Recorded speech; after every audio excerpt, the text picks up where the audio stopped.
Shalom, perkenalkan nama saya Pruden Maria Victoria Tandirerung, NIM 200811101015, mahasiswa semester 3, program studi Ilmu Perpustakaan dari Fakultas Ilmu Sosial dan Ilmu Politik, Universitas Samratulangi Manado.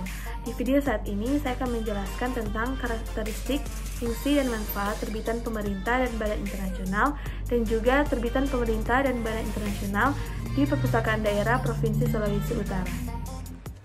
Pengertian terbitan pemerintah dan badan internasional. Terbitan pemerintah adalah setiap terbitan yang dicetak atas biaya pemerintah dan badan-badan pemerintah yang pada umumnya berisi hal-hal berkaitan dengan masalah-masalah pemerintahan untuk kepentingan umum. Sedangkan terbitan badan internasional menurut American Library Association Glossary of Library and Information Science dalam Mustafa dan Saleh adalah tiap-tiap terbitan yang berasal dari, diterbitkan oleh, atau dengan biaya dan wewenang tiap kantor resmi lembaga internasional.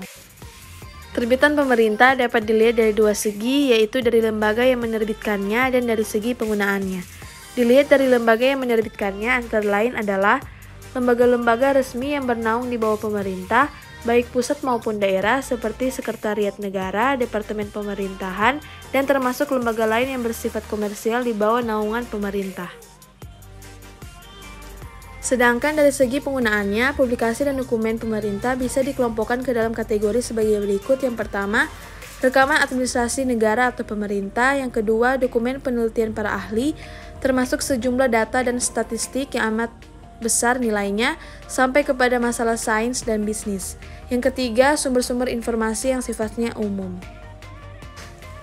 Selanjutnya, karakteristik terbitan pemerintah dan badan internasional. Yang pertama, diterbitkan dalam jumlah yang sangat banyak, biasanya untuk dibagikan secara cuma-cuma ke banyak pihak, nasional atau internasional, sebagai media komunikasi dan penyebaran informasi.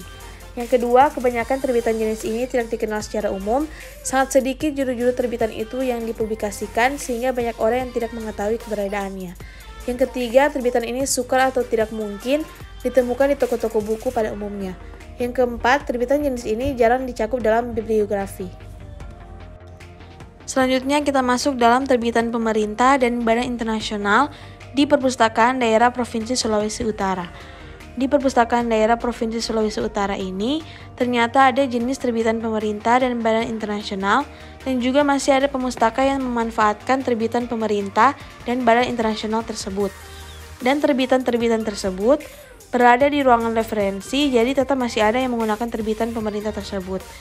Jenis terbitan yang ada di Perpustakaan Daerah Provinsi Sulut kebanyakan masih yang dari undang-undang, dan undang-undang tersebut termasuk ke dalam terbitan pemerintah.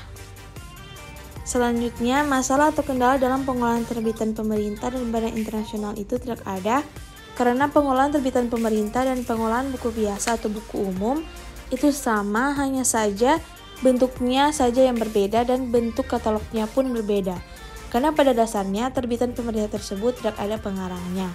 Jarang sekali ada pengarang di terbitan pemerintah tersebut. Demikianlah penjelasan singkat tentang terbitan pemerintah dan badan internasional. Mohon maaf jika ada salah kata dan salah pengucapan. Terima kasih. Shalom.